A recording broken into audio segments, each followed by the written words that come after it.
Hi guys, welcome back to new video. എല്ലാവർക്കും പുതിയൊരു വീഡിയോയിലേക്ക് സ്വാഗതം.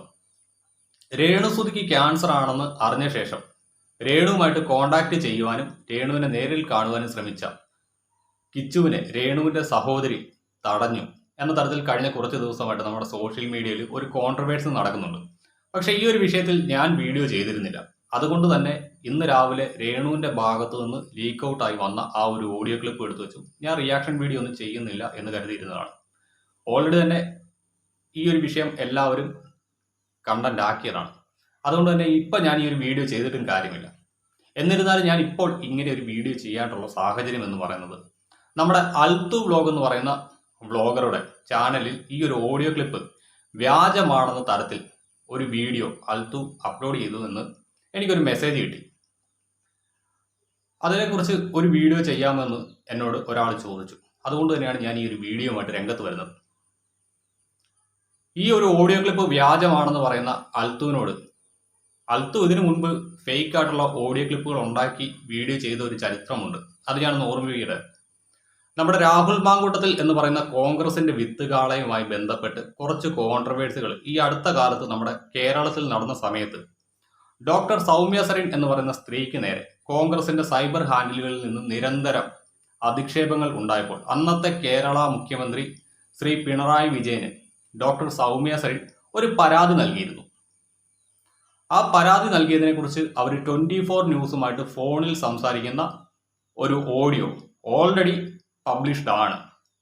ആ സാധനം രാഹുൽ മാങ്കൂട്ടത്തിലിനെ കൊടുക്കാൻ വേണ്ടിയിട്ട് പരാതി നൽകിയത് ഡോക്ടർ സൗമ്യ സരിൻ ആണെന്ന തരത്തിൽ വളച്ചൊടിച്ച് നമ്മുടെ സോഷ്യൽ മീഡിയയിൽ കൊണ്ടുവന്ന് റിയാക്ഷൻ വീഡിയോ ചെയ്ത ഒരു വ്യക്തിയാണ് ഈ പറയുന്ന അൽത്തു ബ്ലോഗ്. അതിൻ്റെ പേരിൽ അൽത്തുവിനെ എടുത്ത് ഡോക്ടർ സൗമ്യ സരിൻ വലിച്ചു കീറിയിട്ട് അലക്കിയിട്ടുണ്ട് ഫേസ്ബുക്കിൽ. ആ ഒരു പോസ്റ്റ് ഞാൻ കണ്ടതാണ്. അതുമായി ബന്ധപ്പെട്ട് ഞാൻ എൻ്റെ ചാനലിൽ ഒരു വീഡിയോ ചെയ്തിട്ടുണ്ടെന്നാണ് എനിക്ക് തോന്നുന്നത്.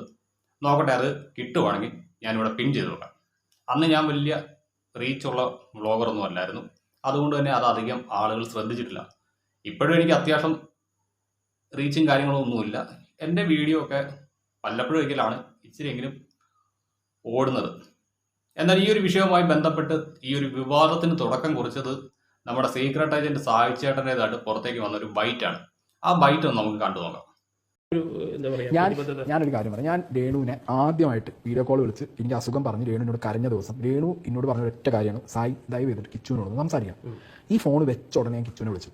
ഓക്കെ, ഇത് ഞാൻ ഒന്ന് വീഡിയോ പറഞ്ഞില്ല. അതുകൊണ്ട് കിച്ചുവിനെ വിളിച്ചപ്പോൾ കിച്ചു ആദ്യനോട് പറഞ്ഞു, സായി ബ്രോ, ഞാൻ അമ്മേനെ കോൺടാക്ട് ചെയ്തിരുന്നു. ചെയ്ത സമയത്ത് ഫോണിൽ അമ്മേനെ കിട്ടിയില്ല, ചേച്ചിയാണ് ഫോൺ എടുത്തത്. അതിനുശേഷം എനിക്കൊരു വോയിസ് മെസ്സേജ് വന്നു. ആ വോയിസ് മെസ്സേജ് എനിക്ക് ഭയങ്കര സങ്കടം ഉണ്ടാക്കി. ആ വോയിസ് മെസ്സേജ് എനിക്ക് ഭയങ്കര സങ്കടം ആയതുകൊണ്ട് തന്നെ പിന്നെ ഞാൻ ചോദിച്ചു പോയില്ല. ഇപ്പോഴത്തെ അവസ്ഥയിൽ ഈ വീട്ടിൽ പോയി കാണട്ടെ എന്ന് ഞാൻ ചോദിച്ചു. അപ്പോൾ അവർ പറഞ്ഞു ഹോസ്പിറ്റലിൽ ചില ഇഷ്യൂസ് ഉണ്ട്, ഹോസ്പിറ്റലിലും പോകാൻ പറ്റില്ല, ഇവിടെ ആണെങ്കിലും പ്രശ്നം ഉള്ള ദിവസം പറയാം, ആ ദിവസം ഞാൻ വീട്ടിൽ നിന്ന് ആളെയും കൂട്ടി പോവാം. ഇത് എന്നോട് കിച്ചു ആ തുടക്ക സമയത്ത് പറഞ്ഞു.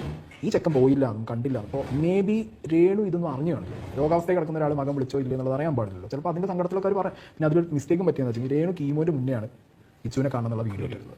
കീമോ കഴിഞ്ഞിട്ടാണ് എന്നോട് സംസാരിക്കുന്നത്.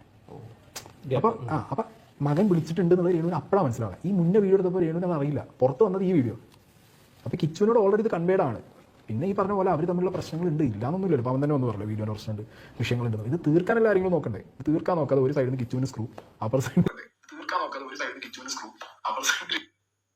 സോ ഈ ഒരു ബൈറ്റ് പുറത്തേക്ക് വന്നതിന് തൊട്ട് പിന്നാലെയാണ് രേണുവിന്റെ ചേച്ചി എയറിലേക്ക് പോയത്. പക്ഷേ ഇന്ന് രാവിലെ പുറത്തേക്ക് വന്ന ഓഡിയോ ക്ലിപ്പ് കൂടാതെ ഒരു സ്ക്രീൻഷോട്ടും കൂടി വന്നിട്ടുണ്ടായിരുന്നു. കിച്ചുവിന് രേണു അയച്ച ആ ഓഡിയോ സംഭാഷണത്തിന്റെ സ്ക്രീൻഷോട്ടാണ് ഞാൻ ഇവിടെ കൊടുത്തിരിക്കുന്നത്. 13 ജൂൺ 2026. രേണുവിന് ക്യാൻസർ ആണെന്ന് അവർ ഒഫീഷ്യലി ഡിക്ലെയർ ചെയ്ത ഡേറ്റ് 13 ജൂൺ 2026. ഈ ഡേറ്റിലാണ് ഈ പറയുന്ന വോയിസ് ക്ലിപ്പ് അങ്ങോട്ട് പോയിരിക്കുന്നത്. എന്തായാലും നമുക്ക് ആ വോയിസ് ക്ലിപ്പ് കൂടി ഒന്ന് കേൾക്കാം. കിച്ചു, എന്റെ വാ പൊട്ടിയിരിക്കുവാടാ. ഞാൻ ഇടത്തിടുത്ത് മെസ്സേജ് അയച്ചായിരുന്നു. ഇടത്തി കുറെ ഇങ്ങോട്ട് വിളിച്ചോണ്ട് ഞാൻ മെസ്സേജ് അയച്ചതാ. വോയിസ് വാ നല്ല പൊട്ടിയിരിക്കും. അപ്പം നീ വിളിച്ചോണ്ടിരുന്നപ്പം ഗുളിക വായിക്കാത്തിട്ട് അലിയിച്ചോണ്ടിരിക്കുന്ന സമയമാണ്. അതാ ഞാൻ വിളിക്കായിരുന്നു, സംസാരിക്കായിരുന്നു. രമ്യ എടുത്തത്. ഈ ഗുളിക വായിക്കാത്തിട്ട് അലിയിച്ച് തിന്നണം, വാ പൊട്ടിയിരിക്കും. ഇന്നാണ് ഗുളിക കിട്ടിയത്, അതുകൊണ്ടാണ് സംസാരിക്കാതിരുന്നത്. ഞാനിപ്പോൾ കിടക്കാൻ പോവാ. ഞാൻ തിങ്കളാഴ്ച നിന്നെ വിളിച്ചോളാം അങ്ങോട്ട്. ഈ ഡോക്ടർ അവിടെ ചെന്നിട്ട് എന്താ പറയുന്നതെന്ന് അറിഞ്ഞിട്ട് വിളിച്ചോളാം. എനിക്ക് സുഖമില്ല. അപ്പോൾ ഇതാണ് രേണുവിൻ്റെതായിട്ട് പുറത്തേക്ക് വന്നിരിക്കുന്ന ഒരു വോയിസ് ക്ലിപ്പ്. ഈ ഒരു വോയിസ് ക്ലിപ്പ് ഇതിനോടകം തന്നെ പല ചാനലുകളും പബ്ലിഷ് ചെയ്തിട്ടുണ്ട്. ഇതാണ് ഫേക്ക് ആണെന്ന് പറഞ്ഞുകൊണ്ട് അൽത്തു രംഗത്ത് വന്നിരിക്കുന്നത്. കിച്ചുവിനെ കൊടുക്കാൻ വേണ്ടിയിട്ട് രേണു ശ്രമിക്കുന്നു. അൽത്തു ഒരല്പം ഉളുപ്പാവാം കേട്ടോ. കാരണം മറ്റൊന്നുമില്ല, ഇതേ രേണുസുതിക്ക് ക്യാൻസർ ആണെന്ന് ഇവർ സ്വയം വന്ന് ഡിക്ലെയർ ചെയ്തതിന് തൊട്ട് പിന്നാലെ രേണുസുതിക്ക് വേണ്ടിയിട്ട് ഗൂഗിൾ പേ ഇട്ട് തെണ്ടിയ ഒരു വ്യക്തിയാണ് നിങ്ങൾ. രേണുസുതിയുടെ മാനേജറായിട്ടുള്ള കരീഷ്മ നിങ്ങൾക്കൊരു മെസ്സേജ് അയച്ചു. രേണുസുതിയുടെ പേരും പറഞ്ഞുകൊണ്ട് പണപ്പിരിവ് നടത്താൻ വേണ്ടിയിട്ട് ഞങ്ങൾ ആരെയും ഏൽപ്പിച്ചിട്ടില്ല. അതുകൊണ്ട് നിങ്ങൾ ഇട്ട വീഡിയോ ഡിലീറ്റ് ചെയ്യണം. അല്ലാത്ത പക്ഷം നിങ്ങൾക്കെതിരെ കേസിന് പോകുമെന്ന് രേണുവിൻ്റെ മാനേജർ കരീഷ്മ നിങ്ങളെ ത്രട്ടൻ ചെയ്തു. അതിൻ്റെ അടിസ്ഥാനത്തിൽ നിങ്ങൾ വീഡിയോ റിമൂവ് ചെയ്യാമെന്നും ഉറപ്പ് നൽകി.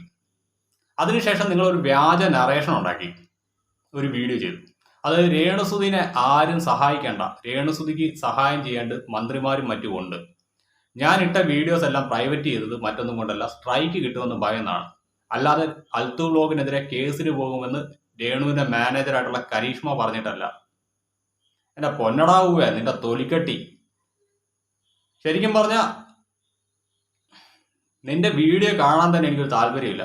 പക്ഷെ കഷ്ടകാലത്തിന് ഇന്ന് രാവിലെ നിന്റെ ഒരു വീഡിയോയ്ക്ക് ഞാൻ ഒന്ന് പ്രതികരിച്ചു പോയി. അതിൻ്റെ പേരിലാണ് എനിക്കൊരു മെസ്സേജ് വന്നത്. അതുകൊണ്ട് മാത്രമാണ് നിനക്ക് വേണ്ടിയിട്ട് ഈ ഒരു ടോപ്പിക് എടുത്ത് വെച്ച് ഞാൻ സംസാരിച്ചത്. മനസ്സിലായോ?